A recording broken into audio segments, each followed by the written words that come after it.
Good day, everyone. Thank you for joining us in our new episode of the Pertolongan show. According to Bukit Aman Police Headquarters, as of October last year, out of 822 cases reported on sexual crimes, 35% of them involved young perpetrators. And in July of 2019, a 12-year-old boy was found guilty to have raped a 4-year-old girl that his mother was babysitting in Batu Gajah, Perak. As reported by various sources, it was said that he was influenced and trying to imitate adult pornography seen on his mobile phone. These shocking numbers and such incidents have seared fear and concern into the minds of our society. I'm Courtney Goh, and today we will address the topic, pornography, substitute or aphrodisiac. Here we have with us a panel of professionals, psychologist Dr. R. Soundarya, sociologist Dr. C. Janisha, and Assistant Superintendent Police V. Lishalini from our National Crime Investigation Department. With this serious issue on the rise, it is definitely a question on how does pornography encourage and reinforce these toxic and harmful values that our society has towards sex.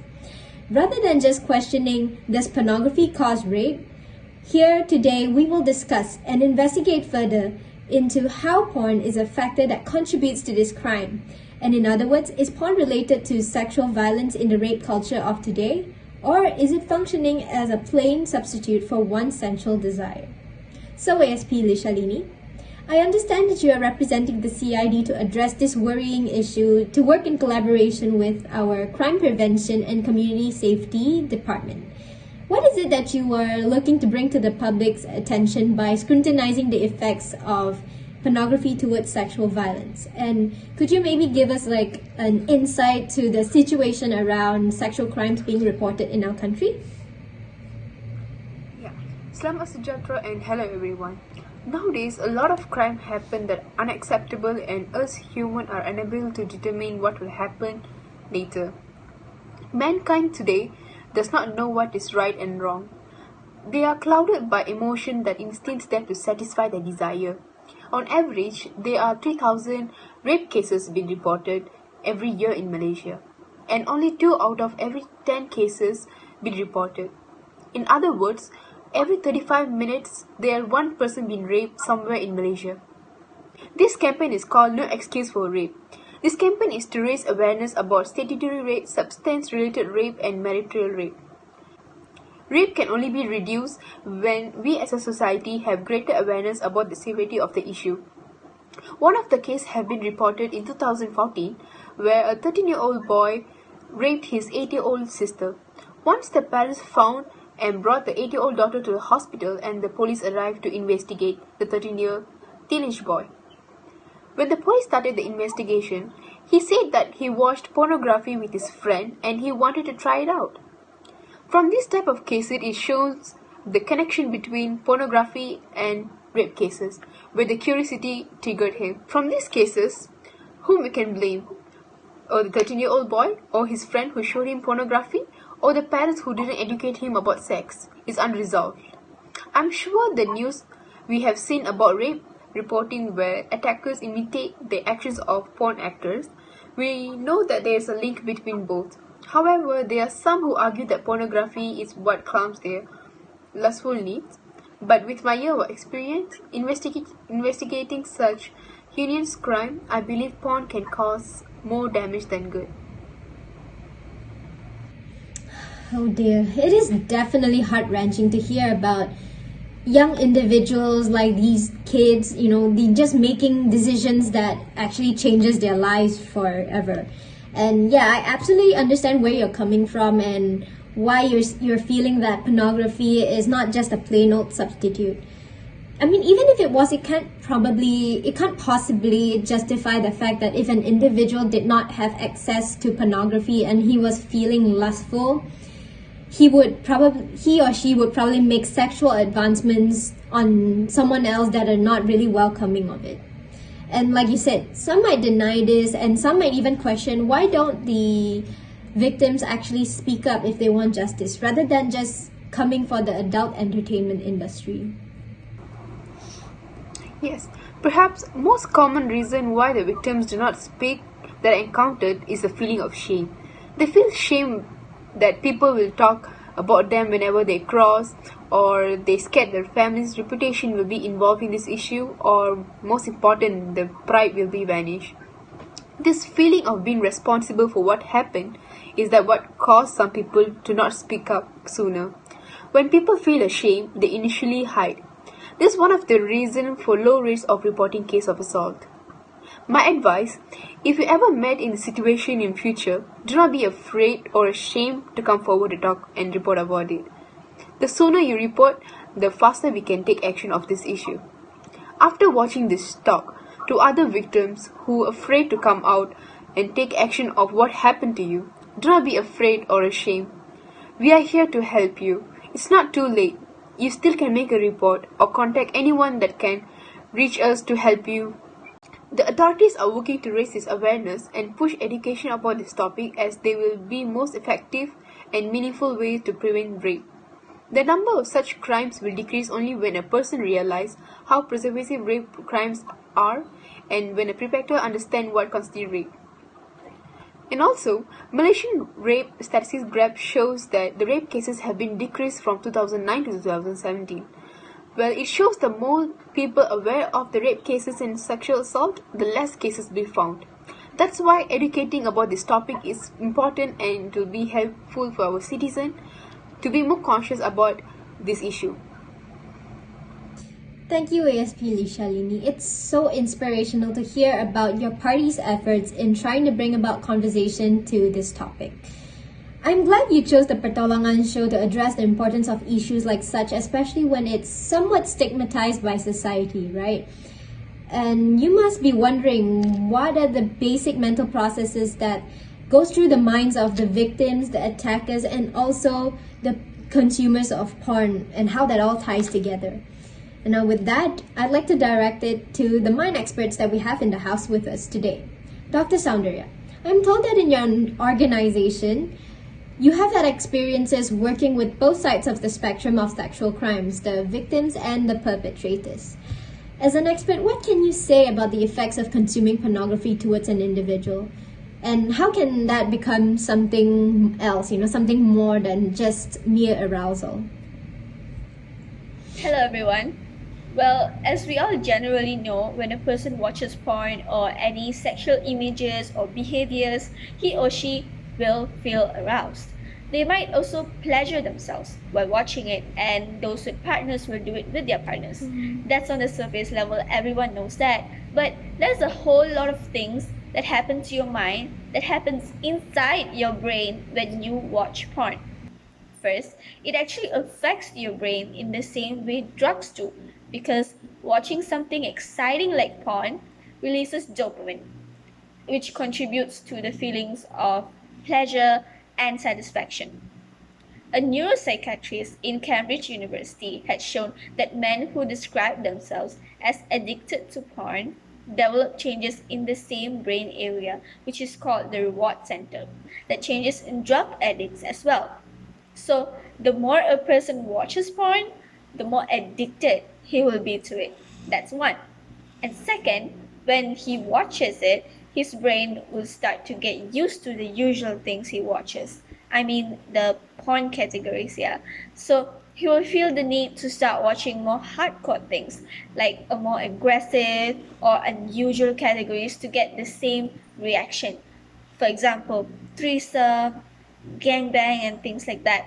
To prove this, in 2013, GQ magazine reported that a research done on a Reddit group called NoFap, where 64% reported that their tastes in porn have become more extreme or deviant. So it's actually proven by stats. I find it highly amusing that pornography consumption actually has the same effects on the brain as drugs do, and it's the reward center that responds to this. Yes.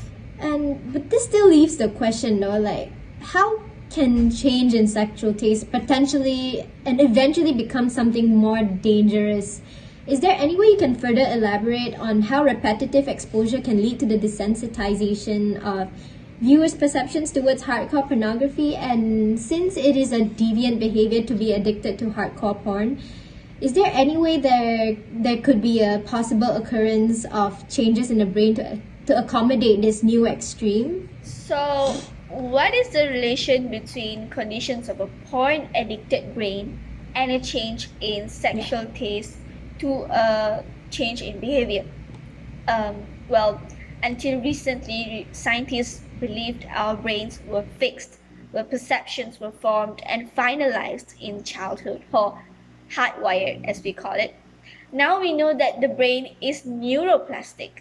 Not only can it change, but it works by changing its structure in response to repeated mental experience. Now, repeated mental experience in this case will be the repetition of porn viewing and stimulating the reward center. Well, as I said, dopamine will be released at moments of sexual excitement and also novelty, meaning unusualness. Porn scenes filled with novel sexual partners and also unusual categories will activate the reward center. The images get reinforced, thus altering the viewer's sexual taste. Usually, drugs and alcohol directly trigger dopamine secretion. Now, scans show that porn can alter the reward center as well. Now, this is where it gets too much because once the reward center is altered, a person will uncontrollably seek out the activity or place that triggered the dopamine release. For example, porn viewers will get excited looking at their laptops or phones because that's where they watch the content. They crave it despite knowing the negative consequences.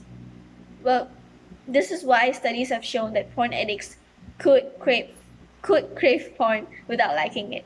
And then as tolerance to sexual excitement develops, it no longer satisfies.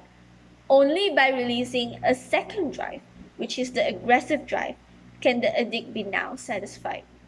Hence, people will seek a more hardcore and violent category as said above because they are now psychologically predisposed. So, scenes of angry sex, forced sex, men ejaculating insultingly on women's faces, and also rape porn will excite them. Now, by watching violent and aggressive porn, a person could become more aggressive. This was proved in a 2015 analysis of 22 studies from 7 countries, where they found that the intentional consumption of pornography was significantly associated with the increase in verbal and physical aggression among males and females alike. So from here we can say that getting highly aroused by aggressive categories of porn is a risk factor for rape. After hearing from you, it now makes sense that on how when a person is hooked on a certain level of extreme, it can only go up from there, right? Yep. So those right. consumers will then lead on to indulging and obsessing about more violent sexual content, and in the end, I guess it will find its way into their real life behavior and their perspective towards sexual violence, like how serious it is to them. But what about when multiple individuals in the society are affected this way? It is a given that there will also be some alterations in society, and for instance, think about how they view this topic, this issue. There seems to be some sort of stereotype, social norm in the way that issues like rape are treated, and because it's stigmatized, like how in Malaysia sex is stigmatized, it's when you talk about it, people feel uncomfortable. I feel like this will be harder for victims to recover, and I believe this is called rape culture, and there has been various researches done on this and on how the settings of pornography can actually reinforce this kind of harmful culture towards rape and its victims. So Dr. Janisha, as the sociologist, maybe you can fill us in more on this? Right, so before we talk about whether pornography is related to the sexual violence of the rape culture today, let's talk more about rape culture. I'm sure most of us here, we are very familiar with the phrase rape culture, but trust me, only a few of us can actually define what it really is. Until you understand what rape culture is, it would be definitely hard to identify whether porn actually encourages negative values that our society has towards sex. I'm not surprised if many of us here, we actually deny that we live in a rape culture society. Like you go up to a 30-year-old woman and you tell her like, hey, we're living in a rape culture society. She will definitely deny it. She will start putting the blame on mass hysteria, or feminists going in a large group of people carrying out candlelight marches seeking justice for daughters. So rape culture, it is defined as an environment in which rape is actually prevalent and in which sexual violence against women is normalized, it's excused in the media and popular culture. Or in other words, rape culture is like a socially constructed concept, that depicts a culture even in which sexual violence and rape are belittled, tolerated, and at some point in life they even justify that in society, right? And this concept is related to some specific behaviors such as women's causal role, rape stereotypes, sexual objectification of women's body, and the glamorization of sexual violence, thereby creating a society that disregards women's rights and safety. Now, rape culture is all around us, and this can be very, very depressing. But how does it look like, and how does it present itself? Well, victim blaming. You can let's just look at newspapers, right? Like sometimes when I see any rape cases, on newspaper, I'll actually go and show to my mom, and the first thing she'll ask is that, oh, where was that girl that night of that incident, that incident, when that incident took place. And when I tell her like, ma, this incident took place in the middle of the night and the girl was drunk, my mom would be like, oh, she was drunk, who asked her to go out at night? It's not safe. So rather than focusing on just the perpetrator, they're actually questioning the victim's dress sense and this kind of things. It's like you're trying to say that rape is like a normal part of life, and if you don't protect yourself, you don't then you deserve it. So this is victim blaming. And then another one, controlling the way a woman dresses or she behaves. Well, some of our most powerful and lasting ideas about the world around us, it started from school. Hard work pays off, success comes from working together. I'm sure we are all familiar with that, right? And then there's girls' bodies are dangerous and harassment is inevitable. I know this might sound very, very inflammatory, but it is definitely not an exaggeration. Mothers who blame girls for posting sexy selfies as their selfies can be very distracting and you encourage men to take advantage of them. Of course, we could sit all day here and argue, where the fine thin line lies between rape culture and sexual violence in our society today, but personally, I'd rather not do that. In some ways, we all contribute to rape culture without realizing it. Well, we can't deny that rape culture is real, it exists. We live in a society where rape is treated as joke, where girls are told not to get raped, and this definitely has to stop. I definitely agree with you on this, Dr. Janisha, about like how can rape culture actually trivialize the trauma that the victims have experienced. And I think at some point it's time we deal with the cause of the issue rather than just telling young women to be extra careful of how they dress, where they go, and like who they trust. We can keep doing all this with our daughters, but is it really going to stop the crime rates from increasing for good? So that really just brings us down to this question about what is pornography's role to play in all this, in the context of a society? What do you have to say about this, Dr. Janisha? Right, so few things are truly universal, right? But while people across the world they speak different languages, they eat different food, they have different emotions, millions across the world watch porn.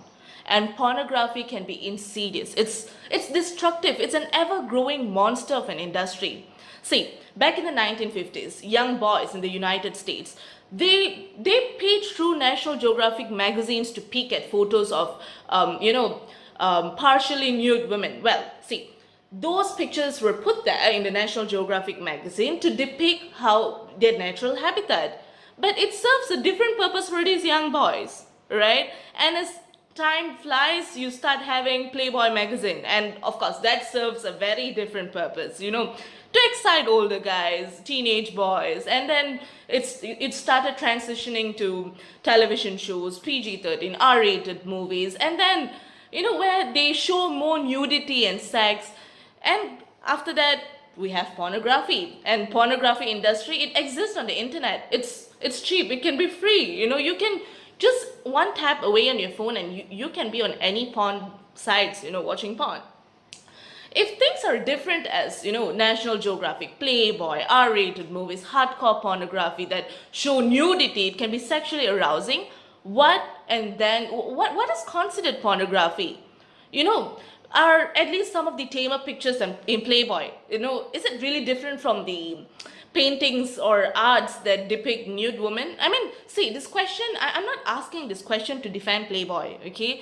But this is to simulate your thinking over what exactly is and not pornography. It's high time for people to differentiate that. So, many people, there are two main groups that oppose pornography. Of course, the first group will be the religious moralists. They're like, oh, it's against my ethics, it's against my belief. And then you have the feminists. They're like, oh, they are sexually objectifying women. They're trying to make women look submissive. I'm not going to vouch for any of these groups, but I would definitely agree with what feminists say. Pornography is known for its sexual objectification of women, as it glorifies horrible sexual violence against women. And we can definitely say, we can come to a conclusion that pornography can be a contributing factor for rape.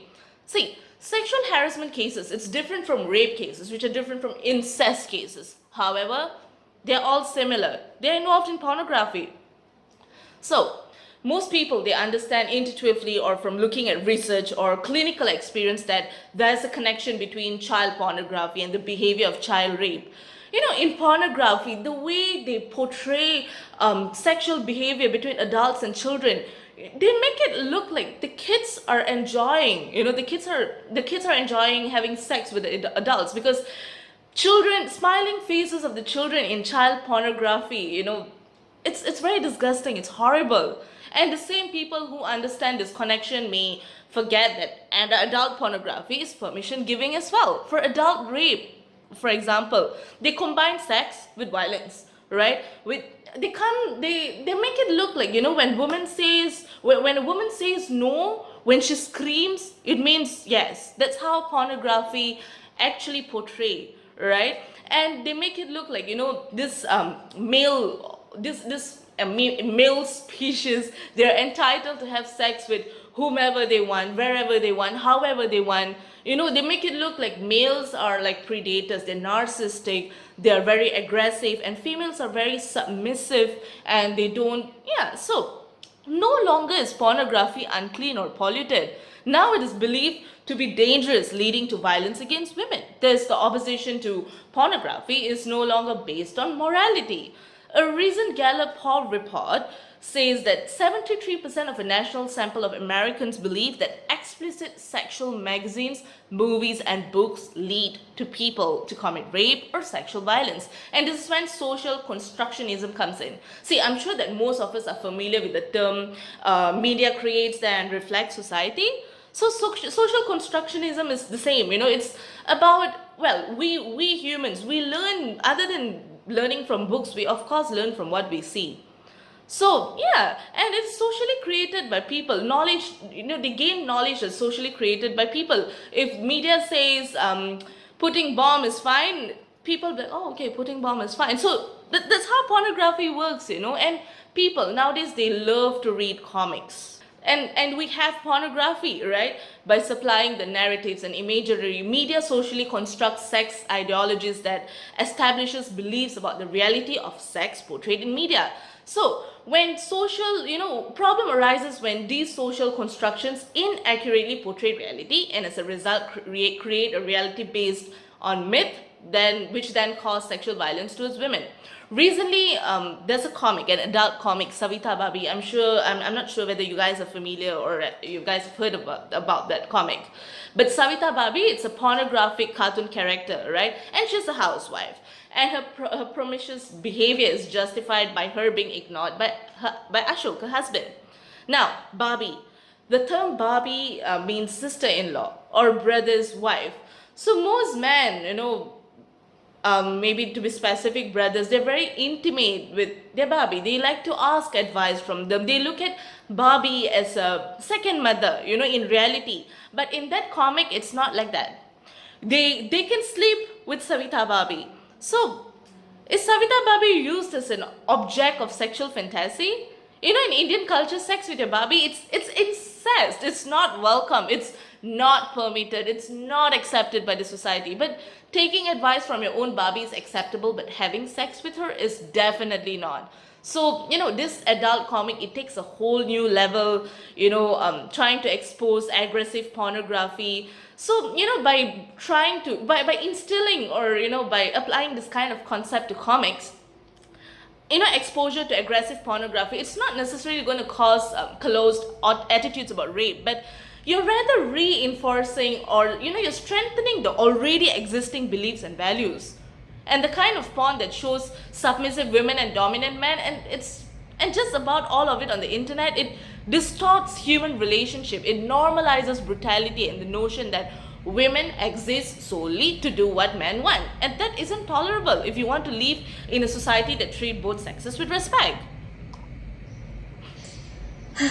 From sexualizing native women, they're dressed in their native attire, to actually sexually degrading comics about women, it definitely exposes a side of society in a different and darker light, and it just gets us all thinking. Thank you, Dr. Janisha. Anything to add, Dr. Soundarya? Yeah, according to what Dr. Janisha had just said, I couldn't agree more that porn content and the way it is portrayed makes men view women as sex objects. And most of the time, you must have a set of expectations and also fantasies on how a woman should behave in bed or anywhere. Why is this like this? Why are they thinking like that? Well, let's go into the technical part of the video making. The director and the crew in the porn industry are mostly men, and the majority of the content is made for men, for the male gaze. Also, notice the camera angle, how it only has the female in frame, which focuses on her body parts, her facial expressions, while the male is usually out of the frame. And the worst part is when the story narrates as if the woman is enjoying the sexual encounter, even though it is ethically inappropriate, even though it is forced on the woman at first. So, yes, I'm talking about those inappropriate porn categories like stepmothers, stepsisters, and there are even mothers and sisters. Porn makes rape look like a joke, like it's a made up situation because of those content which shows rubbing a woman's breast in the subway is okay and it is enjoyed by the women. Well, some of us know, some of us actually know that they're just putting on a show for the camera, for the content. But what about those who don't realize that they are actually, not related in that sense? Teenagers, children, young girls. This is what contributes to the misconception that women crave for novel sexual touches by strangers, and also men in the house that are supposed to be a brother or father figure. Therefore, I would like to share with you the three recurring porn themes by studies and reviews of examination of the porn content. Number one, all women at all times want sex from all men. Number two, women enjoy all the sexual acts that men perform or demand. And number three, any woman who does not at first realize this will be easily turned on with a little force even though it is rarely necessary because most of the women in pornography are imagined as nymphomaniacs, as sex crazy, about whom many men fantasize. And this evidence is enough to prove that most people who watch pornography accept rape myths to a greater degree than others. So we have a sense that pornography is teaching them to think like a rapist and then trigger them to act like rapists. That's all from me, Courtney. Yeah. Wow, those are some points worth pondering about on the settings and messages in pornography, especially with the themes, the camera angles and what is mostly focused on in a porn video. Yeah, Thank you, Dr. sad, Soundarya. but it's happening out there. It's real. Yeah. Before we wrap up, I'd like to hear from ASP Lishalini on how reports can be made by victims and what organizations they can reach out to in a situation where they have had experience with non-consensual sex. With no excuse for rape, we want to establish a complete and meaningful rape awareness program through this talk and educate how to be safe and what other steps should do if you are faced this situation. If you have experienced rape or sexual assault, know that it's not your fault and you're not alone. You may be experiencing many kind of emotion like shock, fear, anger, confusion, or you might even feel numb and emotionless. We all respond to the trauma differently and accordingly, and do remember that there is no right way to respond. What a victim can do right after an attack is the first step: do not wash or change to avoid damaging medical evidence. So do not bathe, shower, use restroom, change clothes or comb your hair, and also do not clean up your area. It's natural to want to do these things after a traumatic experience. If you have done any of this, no worries, you still can have a medical examination. Next, as soon as you can go to the One Stop Crisis Center as OSCC, which is located in emergency room of government hospital. At OSCC, you can receive a medical treatment emergency consultative screening for sexual transmitted infection and also collect medical evidence. You can also make a police report at OSCC if you have not made one. Do keep in mind DNA evidence needs to be collected within 72 hours. Your clothes will be packed in bags provided by the hospital, so bring a set of extra clothes or contact a family member or any your friend to help you out. The OSCC will also provide follow-up care for you, but only if you feel comfortable with it.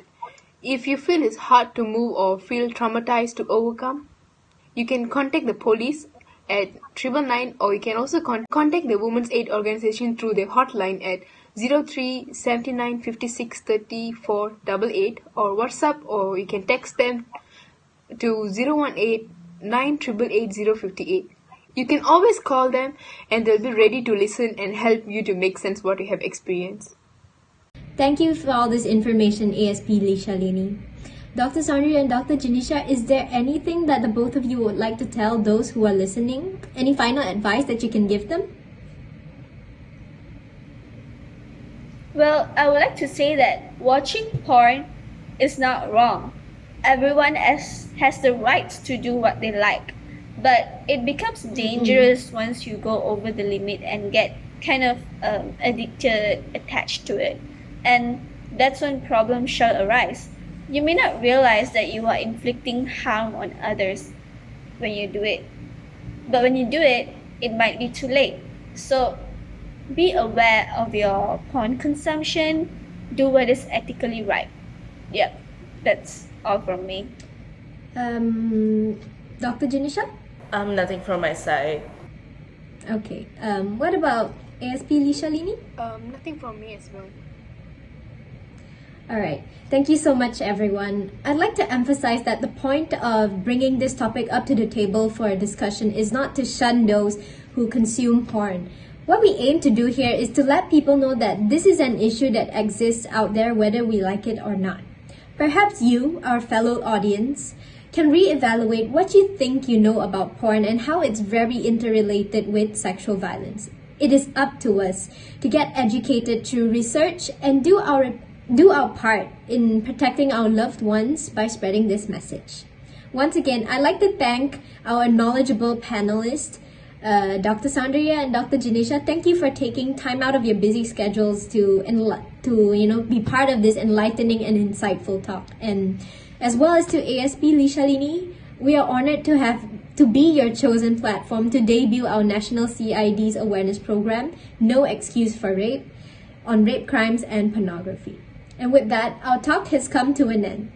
Thank you for tuning in. I'm Courtney Go, and this is the Pertolongan Show.